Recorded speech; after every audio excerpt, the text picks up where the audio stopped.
ये बहुत निक लगले जे आइ रामपुरा में आयोजना कल गई क्रिकेट के जे खेल का बहुत बढ़िया बात जे हम अहाँ देख रहल छियै जे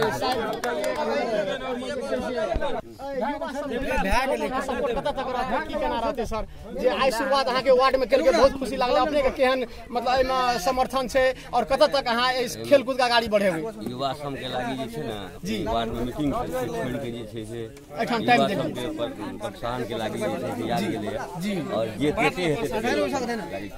मतलब ए टीम का गाड़ी तक बढ़ेबै अहाँ पूर्ण सहयोग अपने के रहतै। बहुत बहुत धन्यवाद जे हनुमान नगर कंकाली नगर पालिका के वार्ड अध्यक्ष श्री कृष्ण कुमार यादव जी जे छै से अपने का युवा सबके समर्थन युवा सबके खेल कूद के जरिया जे भी हेल्प करे पड़ते उ संपूर्ण सहयोग जे छै से एकर कटिबद्ध रहतै से अहाँ के जे छै से